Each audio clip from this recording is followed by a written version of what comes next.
Chapter 9. Persistence, the sustained effort necessary to induce faith. The eighth step toward riches. Persistence is an essential factor in the procedure of transmuting desire into its monetary equivalent. The basis of persistence is the power of will. Willpower and desire, when properly combined, make an irresistible pair. Men who accumulate great fortunes are generally known as cold-blooded and sometimes ruthless. Often they are misunderstood. What they have is willpower, which they mix with persistence and place back of their desires to ensure the attainment of their objectives. Henry Ford has been generally misunderstood to be ruthless and cold-blooded. This misconception grew out of Ford's habit of following through in all of his plans with persistence. The majority of people are ready to throw their aims and purposes overboard and give up at the first sign of opposition or misfortune. A few carry on, despite all opposition, until they attain their goal. These few are the Fords, Carnegies, Rockefellers, and Edisons. There may be no heroic connotation to the word persistence, but the quality is to the character of man what carbon is to steel. The building of a fortune generally involves the application of the entire 13 factors of this philosophy. These principles must be understood. They must be applied with persistence by all who accumulate money. If you are following this book with the intention of applying the knowledge it contains, your first test is to your persistence. Your first test as to your persistence will come when you begin to follow the 6 steps described in the second chapter. Unless you are one of the 2 out of every 100 who already have a definite goal at which you are aiming and a definite plan for its attainment, you may read the instructions and then pass on with your daily routine and never comply with those instructions. The author is checking you up at this point because lack of persistence is one of the major causes of failure. Moreover, experience with thousands of people has proved that lack of persistence is a weakness common to the majority of men. It is a weakness which may be overcome by effort. The ease with which lack of persistence may be conquered will depend entirely upon the intensity of one's desire. The starting point of all achievement is desire. Keep this constantly in mind. Weak desires bring weak results, just as a small amount of fire makes a small amount of heat. If you find yourself lacking in persistence, this weakness may be remedied by building a stronger fire under your desires. Continue to read through to the end, then go back to Chapter 2 and start immediately to carry out the instructions given in connection with the 6 steps. The eagerness with which you follow these instructions will indicate clearly how much or how little you really desire to accumulate money. If you find that you are indifferent, you may be sure that you have not yet acquired the money consciousness, which you must possess before you can be sure of accumulating a fortune. Fortunes gravitate to men whose minds have been prepared to attract them, just as surely as water gravitates to the ocean. In this book may be found all the stimuli necessary to attune any normal mind to the vibrations which will attract the object of one's desires. If you find you're weak in persistence, center your attention upon the instructions contained in the chapter on power. Surround yourself with a mastermind group, and through the cooperative efforts of the members of this group, you can develop persistence. You will find additional instructions for the development of persistence in the chapters on autosuggestion and on the subconscious mind. Follow the instructions outlined in these chapters until your habit nature hands over to your subconscious mind a clear picture of the object of your desire. From that point on, you will not be handicapped by a lack of persistence. Your subconscious mind works continuously while you're awake and while you're asleep. Spasmodic or occasional effort to apply the rules will be of no value to you. To get results, you must apply all of the rules until their application becomes a fixed habit with you. In no other way can you develop the necessary money consciousness. Poverty is attracted to the one whose mind is favorable to it, as money is attracted to him whose mind has been deliberately prepared to attract it, and through the same laws. Poverty consciousness will voluntarily seize the mind which is not occupied with the money consciousness. A poverty consciousness develops without conscious application of habits favorable to it. The money consciousness must be created to order, unless one is born with such a consciousness. Catch the full significance of the statements in the preceding paragraph, and you will understand the importance of persistence in the accumulation of a fortune. Without persistence, you'll be defeated, even before you start. With persistence, you will win. If you have ever experienced a nightmare, you'll realize the value of persistence. You're lying in bed, half awake, with a feeling that you're about to smother. You're unable to turn over or to move a muscle. You realize that you must begin to regain control over your muscles. Through persistent effort of willpower, you finally manage to move the fingers of one hand. By continuing to move your fingers, you extend your control to the muscles of one arm until you can lift it. Then you gain control of the other arm in the same manner.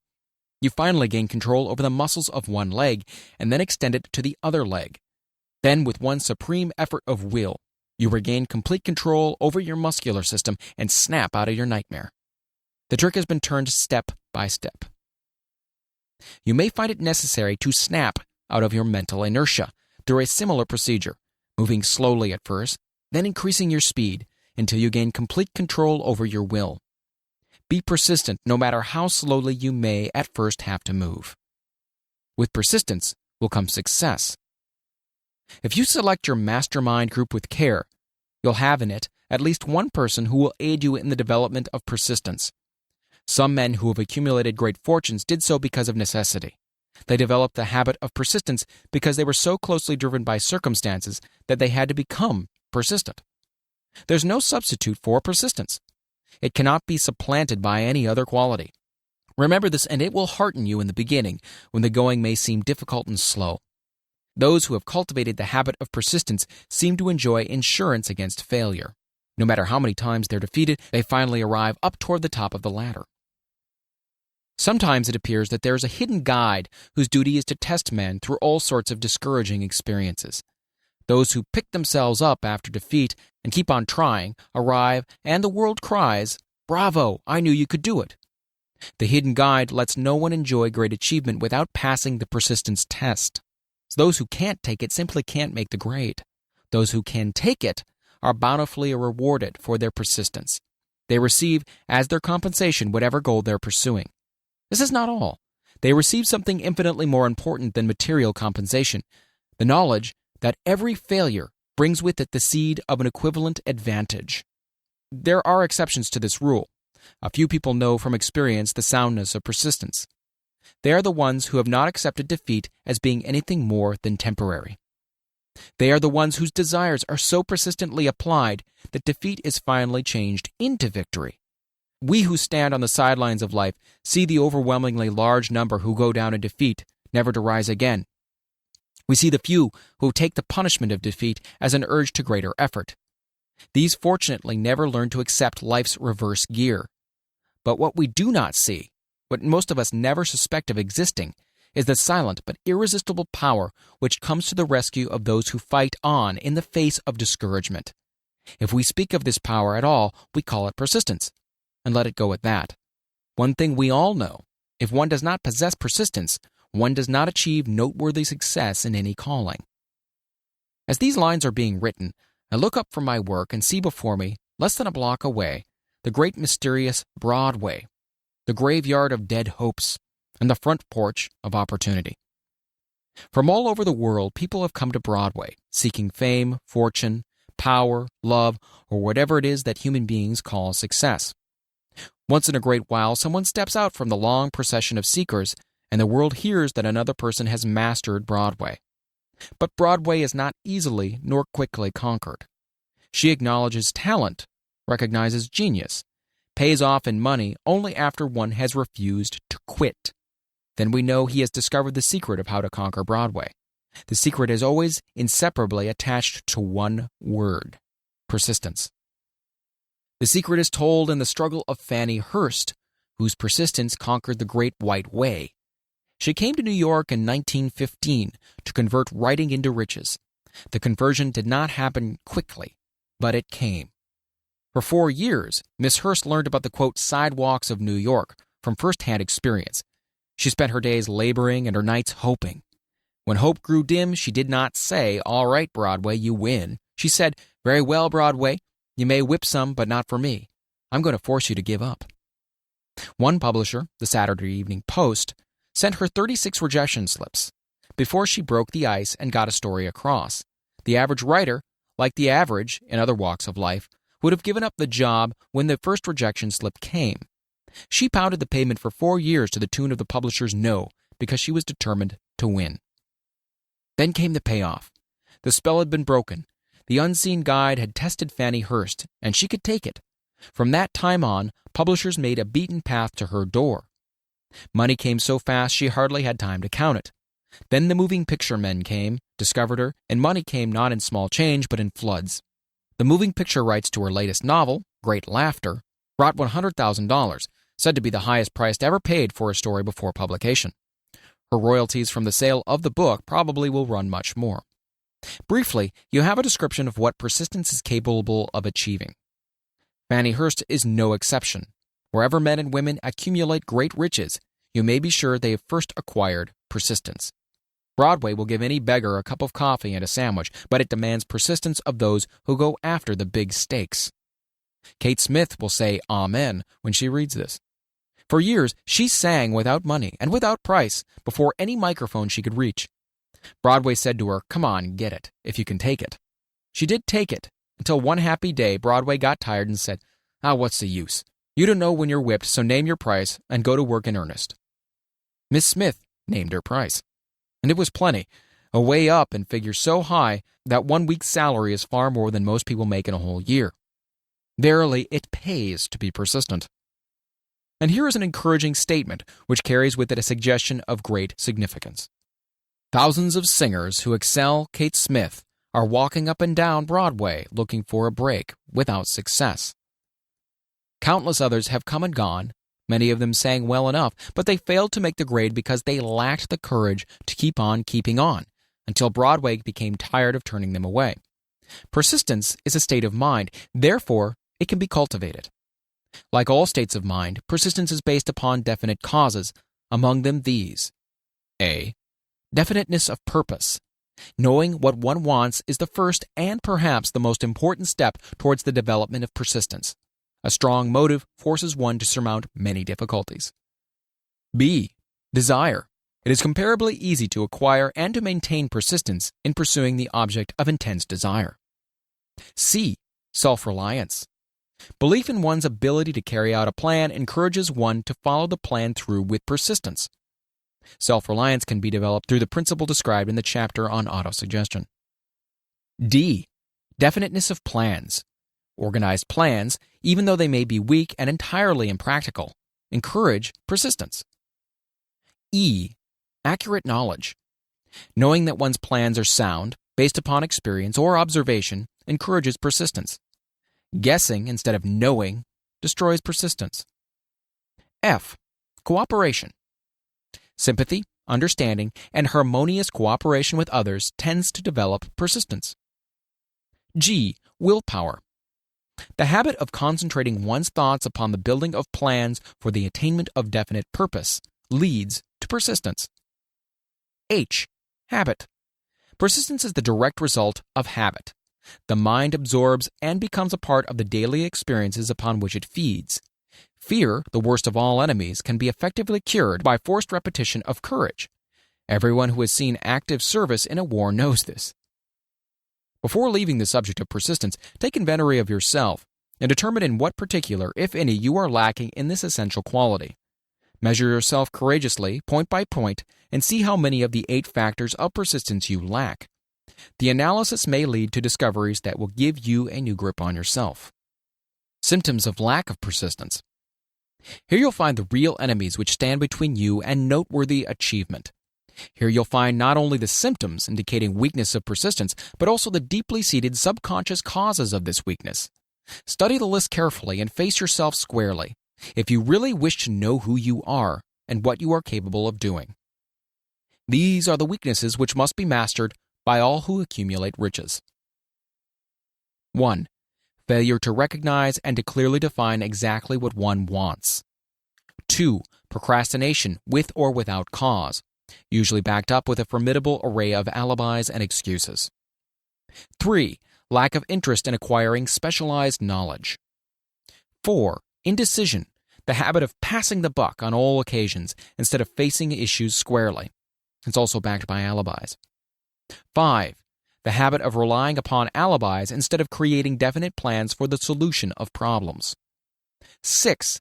Self-satisfaction, There is but little remedy for this affliction and no hope for those who suffer from it. 7. Indifference, usually reflected in one's readiness to compromise on all occasions rather than meet opposition and fight it. 8. The habit of blaming others for one's mistakes and accepting unfavorable circumstances as being unavoidable. 9. Weakness of desire, due to neglect in the choice of motives that impel action. 10. Willingness, even eagerness, to quit at the first sign of defeat, based upon one or more of the 6 basic fears. 11. Lack of organized plans, placed in writing where they may be analyzed. 12. The habit of neglecting to move on ideas or to grasp opportunity when it presents itself. 13. Wishing instead of willing. 14. The habit of compromising with poverty instead of aiming at riches, generally absence of ambition to be, to do, and to own. 15. Searching for all the shortcuts to riches, trying to get without giving, a fair equivalent. Usually reflected in the habit of gambling, endeavoring to drive sharp bargains. 16. Fear of criticism, failure to create plans and to put them into action because of what other people will think, do, or say. This enemy belongs at the head of the list because it generally exists in one's subconscious mind, where its presence is not easily recognized. See the 6 basic fears in a later chapter. Let us examine some of the symptoms of the fear of criticism. The majority of people permit relatives, friends, and the public at large to so influence them that they cannot live their own lives because they fear criticism. Huge numbers of people make mistakes in marriage, stand by the bargain, and go through life miserable and unhappy because they fear criticism, which may follow if they correct the mistake. Anyone who has submitted to this form of fear knows the irreparable damage it does by destroying ambition, self-reliance, and the desire to achieve. Millions of people neglect to acquire belated educations after having left school because they fear criticism. Countless numbers of men and women, both young and old, permit relatives to wreck their lives in the name of duty because they fear criticism. Duty does not require any person to submit to the destruction of his personal ambitions and the right to live his own life in his own way. People refuse to take chances in business because they fear the criticism which may follow if they fail. The fear of criticism in such cases is stronger than the desire for success. Too many people refuse to set high goals for themselves or even neglect selecting a career because they fear the criticism of relatives and friends, quote unquote, who may say, "Don't aim so high. People think you're crazy." When Andrew Carnegie suggested that I devote 20 years to the organization of a philosophy of individual achievement, my first impulse of thought was fear of what people might say. The suggestion set up a goal for me, far out of proportion to any I had ever conceived. As quick as a flash, my mind began to create alibis and excuses, all of them traceable to the inherent fear of criticism. Something inside of me said, "You can't do it. The job is too big and requires too much time. What will your relatives think of you? How you will earn a living? No one has ever organized a philosophy of success. What right have you to believe you can do it? Who are you anyway, to aim so high? Remember your humble birth. What do you know about philosophy? People will think you're crazy," and they did. Why hasn't some other person done this before now? These and many other questions flashed into my mind and demanded attention. It seemed as if the whole world had suddenly turned its attention to me with the purpose of ridiculing me into giving up all desire to carry out Mr. Carnegie's suggestion. I had a fine opportunity then and there to kill off ambition before it gained control of me. Later in life, after having analyzed thousands of people, I discovered that most ideas are stillborn and need the breath of life injected into them through definite plans of immediate action. The time to nurse an idea is at the time of its birth. Every minute it lives gives it a better chance of surviving. The fear of criticism is at the bottom of the destruction of most ideas which never reach the planning and action stage. Many people believe that material success is the result of favorable breaks. There's an element of ground for the belief, but those depending entirely upon luck are nearly always disappointed because they overlook another important factor which must be present before one can be sure of success. It is the knowledge with which favorable breaks can be made to order. During the Depression, W.C. Fields, the comedian, lost all of his money and found himself without income, without a job, and his means of earning a living, vaudeville, which no longer existed. Moreover, he was past 60 when many men considered themselves old. He was so eager to stage a comeback that he offered to work without pay in a new field, movies. In addition to his other troubles, he fell and injured his neck. To many, that would have been the place to give up and quit. But Fields was persistent. He knew that if he carried on, he would get the breaks sooner or later. And he did get them, but not by chance. Marie Dressler found herself down and out, with her money gone, with no job, when she was about 60. She too went after the breaks and got them. Her persistence brought on astounding triumph late in life, long beyond the age when most men and women are done with ambition to achieve. Eddie Cantor lost his money in the 1921 stock crash, but he still had his persistence and his courage. With these plus 2 prominent eyes, he exploited himself back into the income of $10,000 a week. Verily, if one has persistence, one can get along very well without many other qualities. The only break anyone can afford to rely upon is a self-made break. These come through the application of persistence. The starting point is definiteness of purpose. Examine the first 100 people you meet. Ask them what they want most in life, and 98 of them will not be able to tell you. If you press them for an answer, some will say security. Many will say money. A few will say happiness. Others will say fame and power. And still others will say social recognition, ease in living, ability to sing, dance, or write. None of them will be able to define these terms or give the slightest indication of a plan by which they hope to attain these vaguely expressed wishes. Riches do not respond to wishes. They respond only to definite plans, backed by definite desires through constant persistence. How to develop persistence? There are 4 simple steps which lead to the habit of persistence. They call for no great amount of intelligence, no particular amount of education, and but little time or effort. The necessary steps are: 1. A definite purpose backed by a burning desire for its fulfillment. 2. A definite plan expressed in continuous action. 3. A mind closed tightly against all negative and discouraging influence, including negative suggestions of relatives, friends, and acquaintances. 4. A friendly alliance with one or more persons who will encourage one to follow through with both plan and purpose. These 4 steps are essential for success in all walks of life. The entire purpose of the 13 principles of this philosophy is to enable one to take these 4 steps as a matter of habit. These are the steps by which one may control one's economic destiny. They are the steps that lead to freedom and independence of thought. They are the steps that lead to riches in small or great quantities. They lead the way to power, fame, and worldly recognition. They are the 4 steps which guarantee favorable breaks. They are the steps that convert dreams into physical realities. They lead also to the mastery of fear, discouragement, indifference. There is a magnificent reward for all who learn to take these 4 steps. It is the privilege of writing one's own ticket and of making life yield whatever price is asked. I have no way of knowing the facts, but I venture to conjecture that Mrs. Wallace Simpson's great love for a man was not accidental, nor the result of favorable breaks alone. There was a burning desire and careful searching at every step of the way. Her first duty was to love. What is the greatest thing on earth? The master called it love, not man, made rules. Criticism, bitterness, slander, or political marriages. But love. The master called it love, not man-made rules, criticism, bitterness, slander, or political marriages, but love. She knew what she wanted, not after she met the Prince of Wales, but long before that. Twice when she had failed to find it, she had the courage to continue her search. To thine own self be true, and it must follow, as the night the day, thou canst not be false to any man. Her rise from obscurity was of the slow, progressive, persistent order, but it was sure.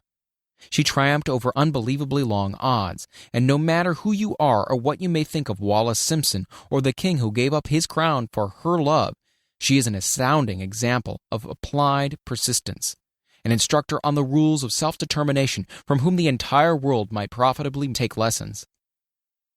When you think of Wallace Simpson, think of one who knew what she wanted and shook the greatest empire on earth to get it. Women who complain that this is a man's world, that women do not have an equal chance to win, owe it to themselves to study carefully the life of this unusual woman, who, at an age which most women consider old, captured the affection of the most desirable bachelor in the entire world. And what of King Edward? What lesson may we learn from his part in the world's greatest drama of recent times? Did he pay too high a price for the affection of the woman of his choice? Surely no one but he can give the correct answer.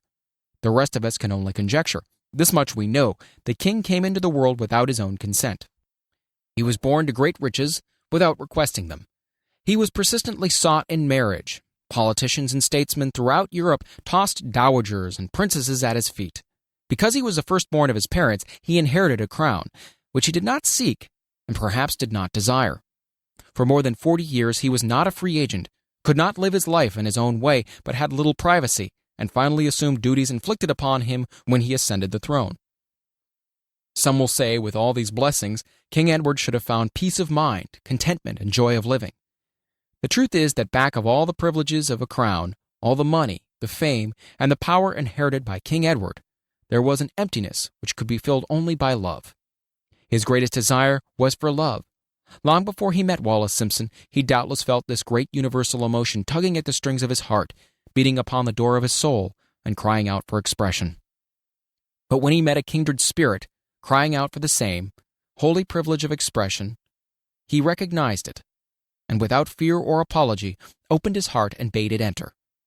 All the scandal-mongers in the world cannot destroy the beauty of this international drama, through which two people found love and had the courage to face open criticism, renounce all else, to give it holy expression. King Edward's decision to give up the crown of the world's most powerful empire for the privilege of going the remainder of the way through life with the woman of his choice was a decision that required courage. The decision also had a price, but who has the right to say the price was too great? Surely not he who said, "He among you who is without sin, let him cast the first stone." As a suggestion to any evil-minded person who chooses to find fault with the Duke of Windsor because his desire was for love, and for openly declaring his love for Wallace Simpson, and giving up his throne for her, let it be remembered that the open declaration was not essential. He could have followed the custom of clandestine liaison which has prevailed in Europe for centuries, without giving up either his throne or the woman of his choice, and there would have been no complaint from either church or laity. But this unusual man was built of sterner stuff. His love was clean, it was deep and sincere. It represented one thing which above all else he truly desired. Therefore, he took what he wanted and paid the price demanded.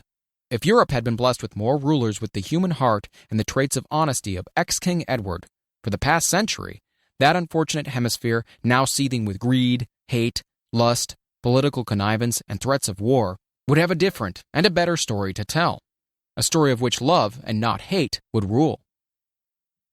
In the words of Stuart Austin Weir, we raise our cup and drink this toast to ex-King Edward and Wallace Simpson. Blessed is the man who has come to know that our muted thoughts are our sweetest thoughts. Blessed is the man who, from the blackest depths, can see the luminous figure of love, and seeing, sing, and singing say, "Sweeter far than uttered lays are the thoughts I have of you." In these words would we pay tribute to the people who, more than all others of modern times, have been the victims of criticism and the recipients of abuse, because they found life's greatest treasure and claimed it. Mrs. Simpson read and approved this analysis. Most of the world will applaud the Duke of Windsor and Wallace Simpson because of their persistence in searching until they found life's greatest reward. All of us can profit by following their example in our own search for which we demand of life. What mystical power gives to men of persistence the capacity to master difficulties? Does the quality of persistence set up in one's mind some form of spiritual, mental, or chemical activity which gives one access to supernatural forces? Does infinite intelligence throw itself on the side of the person who still fights on after the battle has been lost, with the whole world on the opposing side?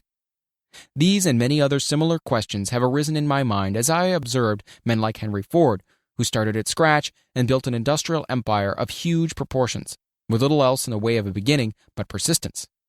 Or Thomas Edison, who, with less than 3 months of schooling, became the world's leading inventor and converted persistence into the talking machine, the moving picture machine, and the incandescent light, to say nothing of 100 or other useful inventions. I had the happy privilege of analyzing both Mr. Edison and Mr. Ford year by year over a long period of years, and therefore the opportunity to study them at close range.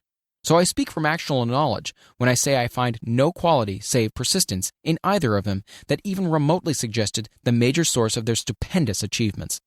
As one makes an impartial study of the prophets, philosophers, miracle men, and religious leaders of the past, one is drawn to the inevitable conclusion that persistence, concentration of effort, and definiteness of purpose were the major sources of their achievements. Consider, for example, the strange and fascinating story of Muhammad. Analyze his life, compare him with the men of achievement in his modern age of industry and finance, and observe how they have one outstanding trait in common: persistence. If you are keenly interested in studying the strange power which gives potency to persistence, read a biography of Muhammad, especially the one by Asad Bey. This brief review of that book by Thomas Sugro in the Herald Tribune will provide a preview of the rare treat in store for those who take the time to read the entire story of one of the most astounding examples of the power of persistence known to civilization. The Last Great Prophet, reviewed by Thomas Sugro. Muhammad was a prophet, but he never performed a miracle. He was not a mystic. He had no formal schooling. He did not begin his mission until he was 40. When he announced that he was the messenger of God bringing word of the true religion, he was ridiculed and labeled a lunatic. Children tripped him and women threw filth upon him. He was banished from his native city, Mecca, and his followers were stripped of all their worldly goods and sent into the desert after him. When he had been preaching 10 years, he had nothing to show for it but banishment, poverty, and ridicule. Yet before another 10 years had passed, he was a dictator of all Arabia, ruler of Mecca, and the head of a new world religion which was to sweep to the Danube and the Pyrenees before exhausting the impetus he gave it. That impetus was threefold: the power of words, the efficacy of prayer, and man's kinship with God. His career never made sense. Muhammad was born to impoverished members of a leading family of Mecca. Because Mecca, the crossroads of the world, home of the magic stone called the Kaaba, great city of trade and the center of trade routes, was unsanitary, its children were sent to be raised in the desert by Bedouins. Muhammad was thus nurtured, drawing strength and health from the milk of nomad vicarious mothers. He tended sheep and soon hired out to a rich widow as leader of her caravans. He traveled to all parts of the Eastern world, talked with many men of diverse beliefs, and observed the decline of Christianity into warring sects. When he was 28, Khadijah, the widow, looked upon him with favor and married him. Her father would have objected to such a marriage, so she got him drunk and held him up while he gave paternal blessing. For the next 12 years, Muhammad lived as a rich and respected and very shrewd trader. Then he took to wandering in the desert, and one day he returned with the first verse of the Quran and told Khadijah that the archangel Gabriel had appeared to him and said he was the messenger of God. The Quran, the revealed word of God, was the closest thing to a miracle in Muhammad's life. He had not been a poet, he had no gift of words. Yet the verses of the Quran, as he received them and recited them to the faithful, were better than any verses which the professional poets of the tribes could produce. This to the Arabs was a miracle. To them the gift of words was the greatest gift. The poet was all wonderful. In addition, the Quran said that all men were equal before God, that the world should be a democratic state, Islam. It was this political heresy, plus Muhammad's desire to destroy all the 360 idols in the courtyard of the Kaaba, which brought about his banishment. The idols brought the desert tribes to Mecca, and that meant trade. So the businessmen of Mecca, the capitalists, of which he had been one, set upon Muhammad. Then he retreated to the desert and demanded sovereignty over the world. The rise of Islam began. Out of the desert came a flame which would not be extinguished, a democratic army fighting as a unit and prepared to die without wincing. Muhammad had invited the Jews and Christians to join him, for he was not building a new religion. He was calling all who believed in one God to join in one single faith. If the Jews and Christians had accepted his invitation, Islam would have conquered the world. They didn't. They would not even accept Muhammad's innovation of humane warfare. When the armies of the Prophet entered Jerusalem, not a single person was killed because of his faith. When the Crusaders entered the city centuries later, not a Muslim man, woman, or child was spared. But the Christians did accept one Muslim idea: the place of learning, the university.